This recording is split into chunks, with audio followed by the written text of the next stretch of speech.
long were you meditating for? What was very interesting was this, that other people, the casino itself benefited because there was such a heightened sense of well-being, of well-wishers around that table.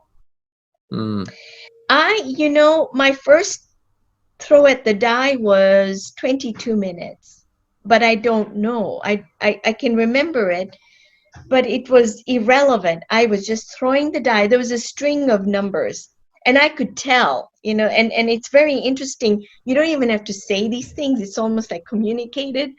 And people would put their numbers, and all of my cohort, shall I call them my friends in that little workshop, yeah, they all won. I didn't put any chips down. I was not in the causative mind. Put 5 chips here, 2 chips. It just didn't occur to me. I was just throwing the die. Right, and in fact, they even said I was so good at. There was another one who did for 45 minutes. He was somebody from Disney Studios. He was really good. He could just get into the zone. And the word "the zone" is not quite right. Okay, you're in a meditative state, expanded consciousness. You give meaning to these things; they will happen. It's not magic. It's just that you have influence over things. And in this case, it was the die. And in my clinical work, I have seen this also in small ways. I call it small ways. right. There's no way in spirit's world. There's no definitions like this. So Okay? to go back to the crabs table. So after 22 minutes, they come up to you and they're like, "Yo, you gotta stop," or No. What happened was I lost the state, and I could feel myself coming down, and I actually couldn't even speak. I just said, "It's gone. I can't." And in fact, I just had to sit and just reflect, because it was just such a beautiful state. It was like being around the Buddha's relics. right. So It's really how long were you meditating? Was it like a retreat, or was it like hours, or? No, just a couple of hours, and we Okay, meditate together, and then we go down to the craps table, literally. And that's I'm making amazing. it simplified, but it's called Inner Vegas Adventure if you want to look at it. But you can absolutely do these things, yeah. But in this case, it sounds like it was happening spontaneously without you even intending it. It was just like you were in that state, Yeah, and you were yeah. just throwing it, and you were winning money. So I didn't put any chips down, oh, right? It was the other people who that's your made first who mistake. made. No, Okay. well, it's interesting much is that when you are in this heightened sense of consciousness, of oneness, it didn't bother me. I was not separate, Nisha. I was with everyone. I told you Christ, every Yeah. face was like Christ consciousness. I mean, really, it's really quite a marvelous thing to experience. Right. There's no So need for even money. even the Vegas floor can become a sacred place to Right. experience and grow in So evolution. yeah, so there would be no need for money because you are in that state and everything seems complete and joyful. So you are I was not worried about any income or making money or getting anything. I wasn't about getting. I wanted to give. right. Okay. So okay, this was a good sidetrack. So pH change. So you said water under lab conditions. If you just leave it and it doesn't like lab conditions, meaning that it doesn't evaporate, and you just leave it there for weeks on end, the pH won't change at all. It'll be around. It'll squiggle a bit, but it's around 5.7, 5.8 on ambient conditions. That means room temperature. The pressure doesn't change, so it's around 5.8 mostly. Okay, then you What do leave you it mean? alone. What do you mean 5.8% of pH or what? 5.8 pH. Sorry, yeah, pH 5.8. So it's a little acidic. And Okay. then over time, you could see in tillers, the graph would just dip very quickly within an hour or two. It would just go down, and then it would start to climb up if it was pH increase. And if it was Wow. pH decrease, it would just go down, down, down. Okay, so you could see that the trajectory was away from equilibrium. Yeah. from calculations. All right. Any pH deviation from equilibrium is meaningful. Right. Is And meaningful. Do you understand? Because he's measuring 0.001. This is not random. These are very fine measurements. right. So he was getting initially 0.5, 0.6, 0.8 pH differences, but he was reaching a full pH. That's a huge signal. Right. And this has never been done measured in science because the assumption was always there that it's not possible, so they were never tested it. Well, this has never been done. You're right. Not in the way his target was done. Okay. So this was the magic. Okay. So if Nisha wants to change this pH of water, I would put acid in it. I'd squeeze an orange in it. I would do something to it. Okay. In thermodynamics, if you don't use chemistry, you can jolt the water. You electrify it, then hey, you separate the hydrogen, the electron from the hydrogen atom, you get hydrogen ions, right? So you can do these things with an input of electricity or energy. So we're saying if it's not chemical energy, if it's not electromagnetic energy, where did the energy come from? Right? Right. Right. That's what Tiller was saying. Okay, where is it coming from? And that was his genius, okay? That once you know thermodynamics, then you know that your intention is informational. Information reduces entropy. When you have entropy reduction, that feeds into free energy. And that's the other thing he found. That Hold on. free Hold on. energy is coming from the space, Right. which was Let's unpack entropy. Explain that term. so entropy is this haphazard movement. It's disorder. It Mm-hmm. was described by Boltzmann. All right. So entropy is the natural order of the universe. That's the second law. Everything is going naturally to disorder. If I sit Oh, here all day, right. Matya, and not do anything, over time I'll become diseased or old and gray and die, right? I'm just joking. But basically we're all going down to disorder. All systems left to themselves go to disorder. Oh, wow. That's wow. This is really strange. I've never contemplated that. If you leave things, I guess if you To leave things by themselves, they'll go to themselves, disorder, right? If I say this shelf here behind me, if I toppled it over and put all these statues on the floor, Majid, that's disorder, right? yeah, Now, with your energy and my energy, I can put those things back on the shelf one by sure. one, use my energy, okay? But it's not going to get back up there on its own. I have to use energy to create order again. But here's the other thing. I need information to know which goes where.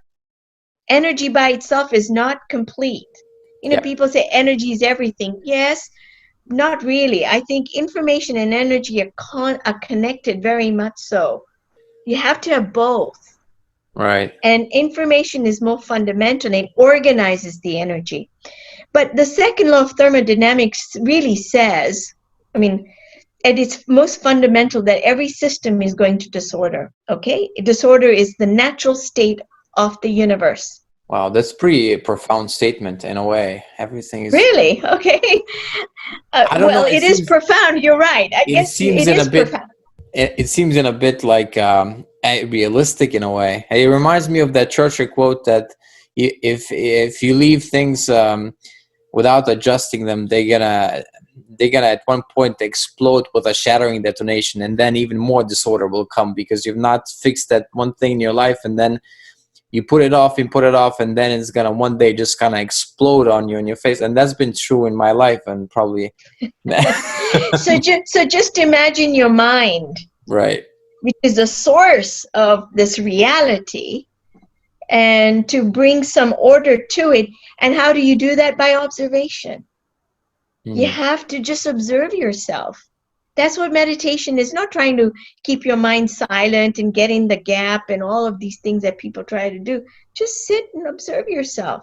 Become familiar with your own prejudices, preferences, your own positions, all of it. And if you have certain needs and wants and all that, which we all do, become familiar with them. By shining your awareness on it, even that will shift you. Okay, Right. when it will shift you. But that intention, that takes effort. So in a way, you are moving away from disorder towards order, because you're putting attention on your mind, and therefore I can't speak. So you are Yeah. making order in your mind in a way that you haven't before. Because if you just left it, most people, there's anyway. Sorry, bringing up. Well, there is laziness, right? We all want Yes. things easy, Yeah. quick Yeah. fix, give me it to me now. Or, the pandemic, you can see people who will survive this and people who are going to get destroyed by this. Why? Because you can watch Netflix all day. You Right. can do useless things all day. Or you can say, I'm going to use this time to understand my own self because I'm by myself. Right. I'm here inside. It reminds me of a Thomas Sowell quote that some people age like fine wine and others just turn into vinegar, which is like, Oh, boy. it's true. Okay, I like that. I don't drink wine, but I sure like vinegar in my salad dressings, okay? So to change the pH of water, he found a way without putting anything in the water at all. What he developed is a thing called intention device, right? Yeah. So Yeah, what it is that? stores so it's really a simple circuitry box, okay? And it measures about 6 inches by an inch width. This tall. It's really simple, and less than a millionth watt output. And it's not even touching the water, so it's something, the setup is like this. The device is like that, about 6 inches from the water vessel. This is the device that's activated. It's metastable. It's holding the subtle energy information that was created by Tiller. Okay, can I Okay. ask a question about this? Because I was confused. If something has an intention imprinted on it, why does it need a little bit of electricity to work? You know, it doesn't. And that's why I said they lost their controls. Oh. It was switched off. You had two devices. I don't have another mouse, but they did lose the information from the activated device leaked away, and actually the unimprinted device was also activated. Okay, so these things Oh. you cannot have controls in this sort of subtle energy because nothing blocks it. Remember, it's not electromagnetic. Okay, Tiller said it's magnetoelectric, and he's going into physics. He's creating new terms, and he used that because just like a magnet, when you move it, it creates an electrical current. He says this fundamental property is like a magnet first. It's Right. not electricity. So So he was trying to describe it.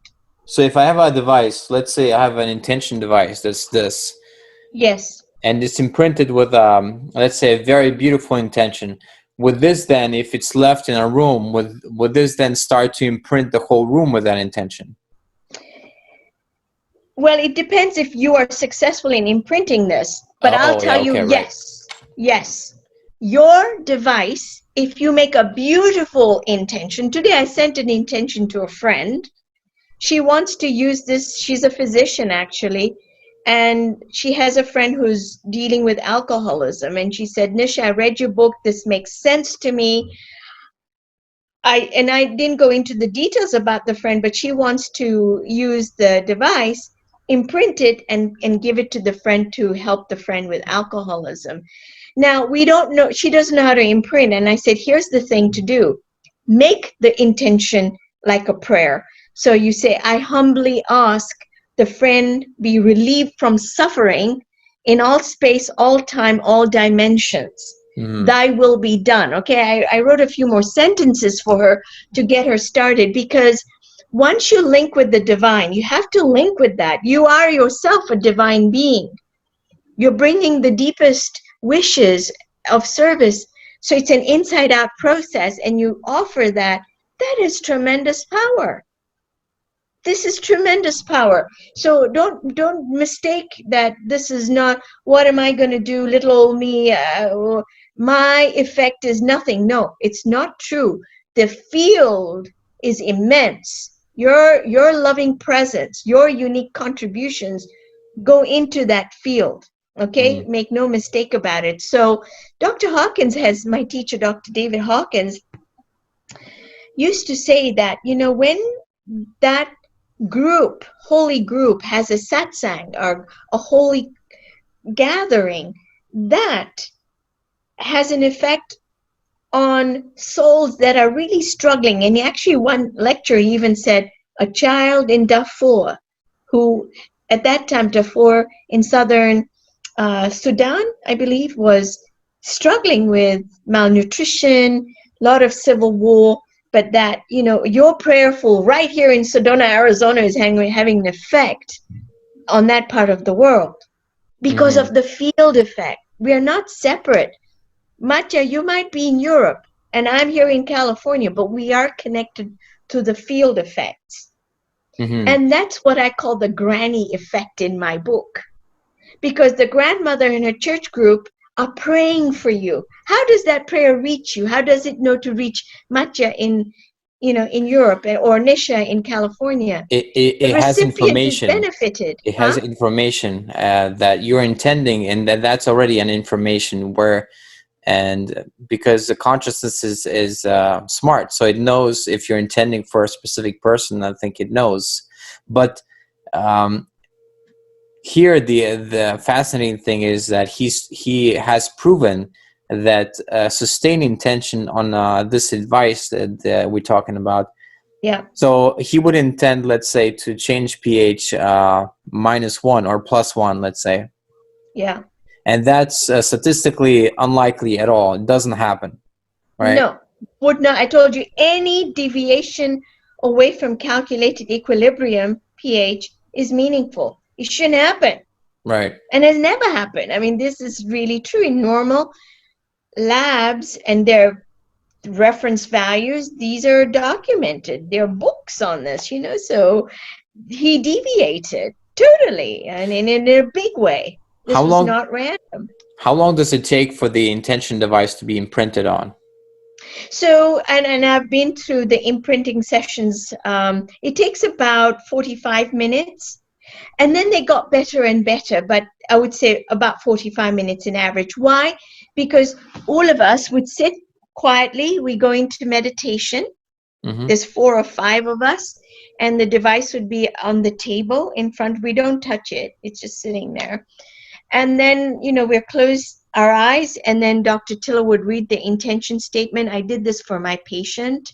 He has arthritis, and it's reported in my book, Mark, his case, Right. Right. ankylosing spondylitis. And that's what we did. We would say, we humbly request, and then Tiller would read the intention statement that my patient created with me. We both said, is this making sense? Is this meaningful to you? Okay. So it wasn't just, I want my pain away. It was very interesting that this gentleman really wanted to learn the lessons from this arthritis. That was one of the objectives, and that he wanted peace around this. Okay, he was losing his income. He had lost his livelihood in a big way. Every day was a struggle. He was lifting his left arm like this. He did withered away. I mean, this is serious. I know these things happen in the best conventional care. And so our intention was read out loud, and then we go into silence. And this is very key, what Tiller wrote. He wrote this every time. It could be pH of water, it could be fruit fly, it could be enzymes, it could be a patient, it could be autistic children, it could be to relieve Matya's loneliness, it could be helping Nisha, could be anything. But he always said, it is aligning with God's will. Right. God's will is to be shown the truth. So End of story. for a scientist to try this experiment, they need to have an open mind and be like, well, if I'm gonna go into this experiment, I have to be like a method actor and actually believe the prayer and do it. Otherwise, it's not going to work.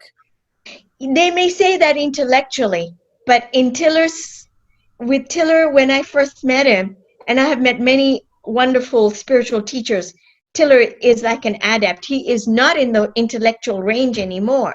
Mm. To me, when I hear him speak, this is a masterful speaking. It is not even an intellectual exercise. So people who try to do this experiment, I would say to you, be very, very aware. Because even if you have these little things like testing God, no, it doesn't work like that. Right. Tiller is not testing God.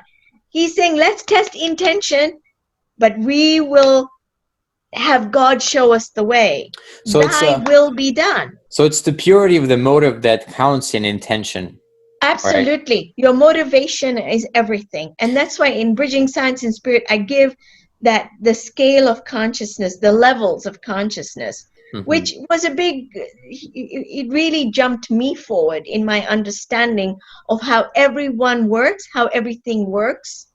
Each one has its own essence of truth, from Christ consciousness right down to death. You have these spectrum, right? And so Tiller is coming from the level of the heart. He's not a proud man. He's not here to get accolades. He's simply saying, let's test this whole assumption out. Let's do this under controlled conditions.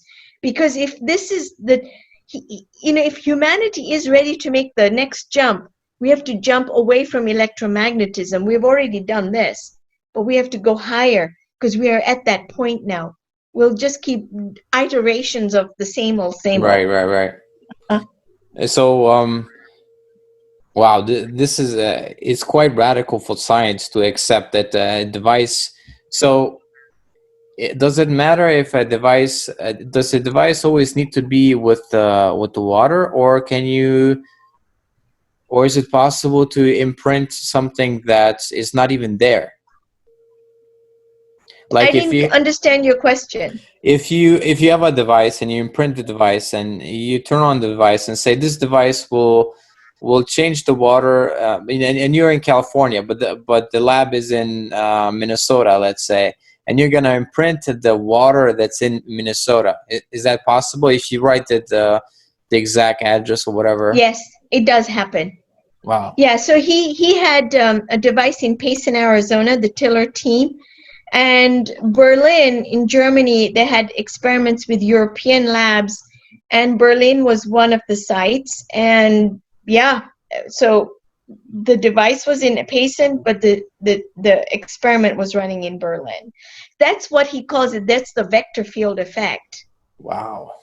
So distance does not matter at all. It doesn't matter. It doesn't decay. It doesn't decay over miles and thousands of miles. So, we had done experiment to help autistic children, and they were as far away as Australia. I think families in New Zealand, Finland, many of them were around America. And then he did the loneliness project. That was mostly in San Francisco. He's in Payson, Arizona, and the people are in San Francisco. Now, Tiller's not met these people, Right. They don't know who he is. I mean, he's sitting in Arizona. He's now 91. And he wrote an intention statement for loneliness, which is really a huge problem in our world today. We're very disconnected. And he simply said that loneliness, the underlying thing, and this is genius, I think, also, is self-acceptance, self-love. Yeah, everybody needs more of that. To increase that self-love. Yeah, it is a very beautiful way. You don't have to do all these regressions and all the stories. You simply say, love yourself. And in that, you can heal a lot, So anyway, he wrote a statement for self-love. And I can tell you that increased the coherence in the recipients sitting in San Francisco to such a high degree that it wasn't just their self-acceptance, which was really measured by a standard scale. Okay, it's the Neff scale, Kristen Neff scale. It's again in the book. I put the graph there. It's all there. But what was happening was even more interesting. I call it the spillover effect. People started to give testimonials to Dr. Hilberg, and she's the psychologist who teamed up with Tiller. And she says, people are saying, I'm making better food choices. People are losing weight. They became more peaceful, even though everything in their outer conditions was the same. They were not taking more chemicals. they lost weight, they gave up smoking. Somebody even said, I'm picking up my socks off the floor. I put my socks away. Okay, so they became neater in their life. Right. So a lot of things changed without them doing anything, by just agreeing to be part of the experiment. It wasn't willpower. Right. It just suddenly they woke up and they're like, I'm just not gonna make that decision. I wouldn't say it was sudden, but there was these changes unfolding in their life, and they began to notice. Even their loved ones said, hey, you're doing the dishes and I don't have to ask you to do that. You're picking up your socks and I don't have to ask you a 10th time to do it. It was amazing, like something in their subconscious and conscious shifted. But I think it was loving. They felt peaceful, that they were a kind of a quiet joy crept into the lives. Yeah. Would you say that would be similar to having a group of people praying for you? So, in the afterword, I wrote St. Matthew, where two or more are gathered in my name, there I am amongst them. Yes, I think Tiller joined with the divine, and he has never let go. That was his whole principle. To him, science and spirit are equal. Logos and mythos equal. They can't be separated. You can't do that. It used to be true, 400 years ago, when Descartes says, you put mind here and you put materials here, they're separate. That served us, but now we made a huge circle. We're coming back to, we have to bring the spiritual side into our lives, our daily lives, and make it live, enliven it. It's not lip service anymore. This is living it. I'm very interested in the spoon. So there is a thing in the book, and it kind of reminded me of, I used to be my favorite movie at one time, The Matrix. When I saw it, I dragged my parents to see it. I saw it 3 times in a couple days. Anyway, it was, so the spoon basically, you said you witnessed somebody, imagine this is a spoon, and somebody was like manipulating the top of the spoon easily because he loosened the metal with his intention, basically. Okay, are you gonna do that? I just happened to have lunch here. So it was Dr. Doug Matsky. He's a quantum computer expert. So he does mathematics for computer, the new quantum computing. He's an expert in that. So he would often come down and join Dr. Tiller and me on Thursdays. And so one of those meetings, we had lunch, and he was simply, and I can't do it. I've done it once. Okay. And he says, you just stroke it, you're stroking it, and then it'll just bend. It's like giving permission. And I took the spoon from it. It was like butter. And it was just bent configuration. And it wasn't even hot. It was just butter, soft as butter. You could twist it and tie a knot even with the stem. So, so how does the spoon bending, how does that fit? Because it was happening. That's what I brought the spoon bending into the discussion, because it is a subtle energy effect. It's not a traditional force. Electromagnetism, you didn't put heat into this, make it red hot and then bend it. No. Right. It's not a nuclear force, not the short range or strong or weak nuclear forces, and it's not gravity. He didn't drop the spoon. I dropped it. Sorry. It's all right. Okay, didn't drop this. I'm glad you asked me about the spoon. I just happened to have one. So I bring the perspective of the traditional forces of 4 of them: electromagnetism, strong nuclear force, weak nuclear force, and gravity. All those 4 cannot do what the spoon did, what Doug did with the spoon. So it is his intention and his subtle energies, and he can absolutely do. And he's done so many. We go to restaurants and his wife says, don't you dare touch the fork, So that was the whole idea.